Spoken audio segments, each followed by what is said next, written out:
Swayam Prabha. Digital India. Educated India.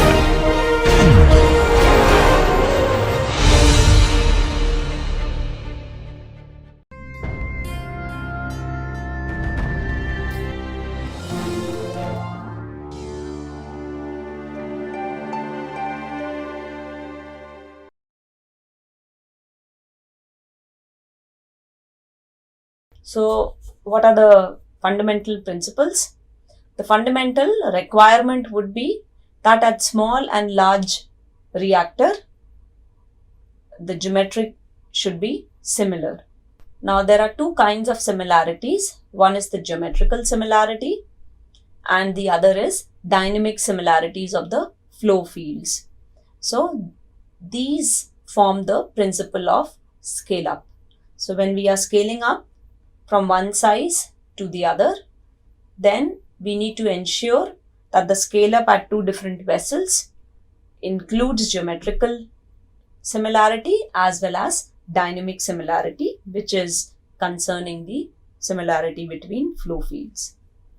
Now, to understand what is geometrical similarity means the small and the large reactor should have the same shape and all the linear dimensions of the small reactor should be related to the corresponding dimensions of the large bioreactor by a constant scale factor. Suppose we have two reactors.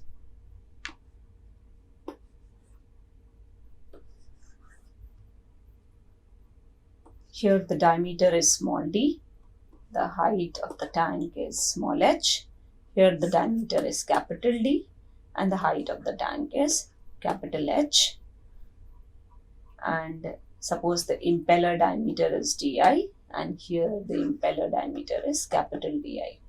So what it means is the linear dimensions in the small scale reactor, they will be related to the corresponding dimensions of the large bioreactor by a constant scale factor, which means H upon Hi should be equal to D by small d should be, so H, capital H by small h is equal to capital D by small d is equal to capital Di by small di. So they are all related by a constant factor alpha. So if you see the two schematics, geometrical similarity would mean that if H by capital H is equal to, and what does dynamic similarity means? Dynamic similarity is with respect to the flow fields. It means that the ratio of the flow velocities of the corresponding fluid particles should be the same in both the reactors, and as well as the forces acting on the corresponding fluid particles in both should also be same. So when dynamic similarity of the two flow fields with geometrically similar boundaries is achieved, the flow fields exhibit geometrically similar flow patterns. So in this case, what it means is that at a similar location in the two scales, the fluid particle should experience same forces which are acting on the fluid particles, and the flow velocities of the fluid particles of the corresponding fluid particles at the two scales at a specific location or similar locations should also be the same. So the forces that may act on a fluid element during agitation, they include viscous force, drag force, gravity force.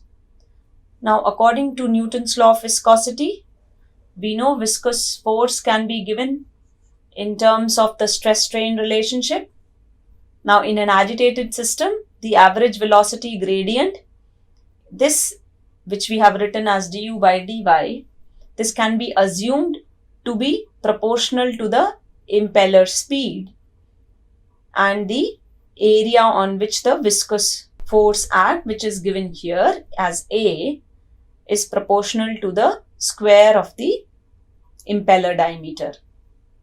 So then your viscous force can become a function of viscosity, the impeller speed, and the diameter of the impeller square. Then the drag force in the agitated system, it can be characterized as given by the power number, where P naught will be the power dissipated by impeller without aeration. So here you can say that the drag force will be proportional to the power dissipated divided by the impeller speed and the impeller diameter, which is NDI would be the linear velocity. So your drag force can be proportional to the power dissipated by the impeller by the linear velocity. Gravity's force is equal to mass times the gravitational constant.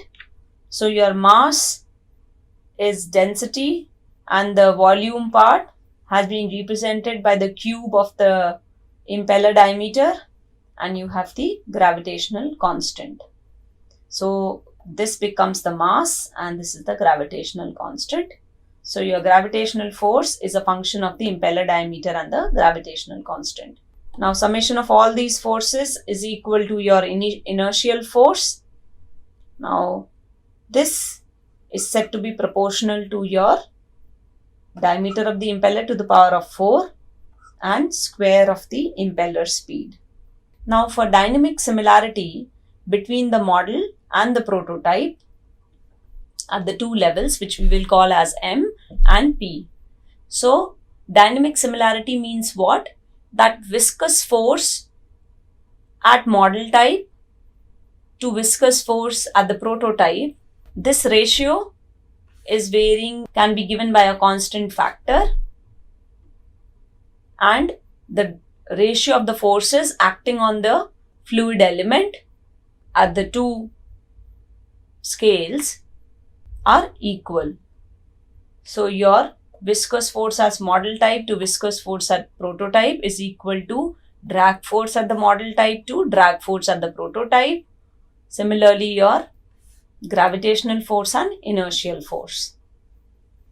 So in dimensionless form, you do some rearrangement. Your inertial force and viscous force ratio at the prototype can be made equal to the inertial force to viscous force ratio at the model type. Now the ratio of inertial force to viscous force is what we call as Reynolds number, and you can write it as rho n di square by mu. Similarly, going by the equality given in the line 1, your ratio of the inertial force to drag force at the prototype can be made equal to the ratio of the inertial force to drag force at the model type by rearranging the equation 1. And this ratio is nothing but your inverse of power number. Similarly, the ratio of the inertial force to gravitational force at the prototype will be equal to the ratio of the inertial force to gravitational force at the model type, and this ratio is called as Froude's number and can be represented as n square di by g. So the dynamic similarity is achieved only when the values of these dimensionless parameters are the same at the geometrically similar locations in model and the prototype. So let's see why scale up is a challenge. After understanding that for effective scale up, what is the principle behind scale up? So we have understood now that it is the dynamic similarity which should be met and the geometrical similarity. Now, why it is a challenge to meet these similarities? Let's take this example to understand. The power consumption by an agitator in an unbaffled vessel. So your power number is on the LHS, which is said to be a function of your Reynolds number, and determine the power consumption and impeller speed of a 1,000-gallon fermenter based on the optimum conditions derived from 1-gallon vessel. So our model type volume was 1 gallon and the prototype was 1,000-gallon. So we need to find out first the impeller speed and the power consumption, and then there is a question which has to be answered, which is scale-up possible with respect to dynamic similarity? So let's see. Now we know that the ratio of the volume at the prototype to model type is given 1,000. So from here we can find the ratio of the diameter of the impellers at the prototype and the model type, which will be your 10. Let's go one by one. Let's take the first requirement, the NRE to be same. So if NRE is equal at the two levels, the correlation between N and Di, because the liquid properties will not change at the two levels. So let's call this as prototype and the other one as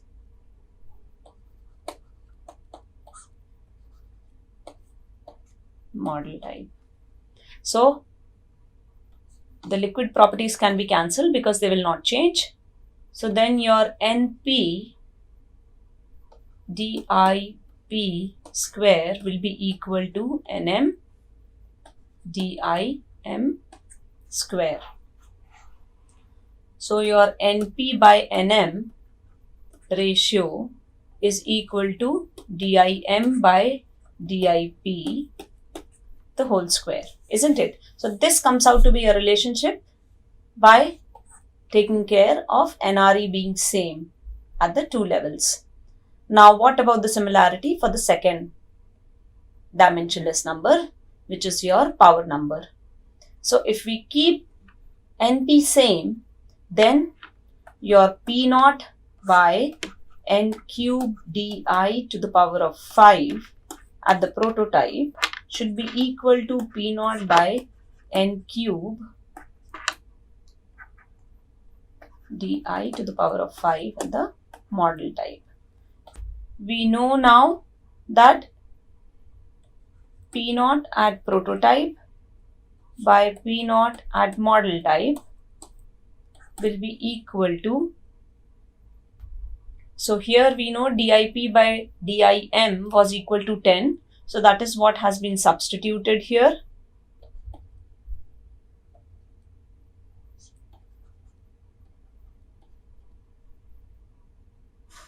Which will be 10 to the power of 5. So if you rearrange this, your P naught at prototype will become equal to P naught at model type multiplied by 10 to the power of 5 multiplied by NP by NM, the whole cube. And from the previous NRE substitution, we could find that NP by NM was equal to dm by dp, the whole square. So this was 1 to 10 square, 1 by 100. So we know that NP by NM is equal to 1 by 100. This is what is being given here. So from your first similarity, NP by NM is coming out to be 1 by 100. So if you see here, Froude's number similarity at the model type,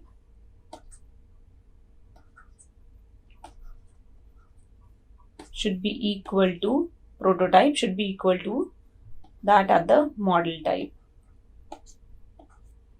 Gravitational constant is the same. So this is 10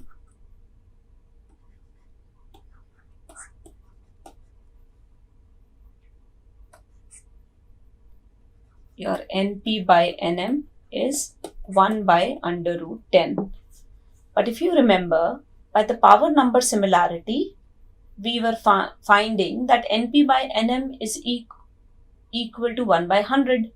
So if you see 2 and 3 are two different types of correlations for the ratio of Np by Nm, which is not possible. So hence, we can find that keeping dynamic similarity same is very challenging, because generally what is observed, if you try to keep one criteria met, the other is not possible to be the same. Now, under what circumstances this can be same? Only if we manipulate the properties of the fluid, where viscosity, density, if they can be made to change. But it is the scale up of the same system which is to be done. So therefore, it is difficult to satisfy equality of all dimensionless parameters simultaneously. Hence, to reduce the number of parameters involved to make them as few as possible, it is required to determine the most important dimensionless parameter which can be kept constant during the scale up. So even if only one parameter is involved, it is required to define the scale up criteria. Like for example, for a fully baffled vessel, we can assume that NRE would be greater than the 10 to the power of 4, which means it will be in the turbulence region, and your power number can be constant. Let's take an example of Ruston turbine. So it can be held constant at a value of 6. So then the dynamic similarity will be satisfied if the power numbers are same at the prototype and the model type.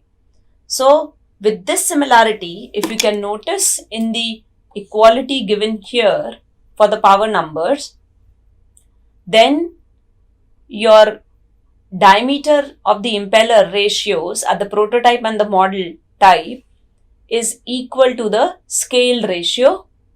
So if the scale ratio is known and the operating conditions of the model is known,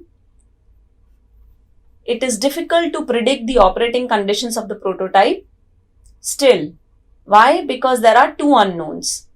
Still P0 is unknown and the N is also unknown. So hence, we then apply a scale up criteria which can be used to keep this dimensionless number same. So your ratio of the diameters of the impellers at the prototype and the model type, this will be the scale ratio. So even if the scale ratio is known and the rest of the operating conditions at the model type is known, it is still very difficult to predict the operating conditions of the prototype because there are still two variables, the power input and the impeller speed. So therefore, we again select certain criteria which can be used for scale up.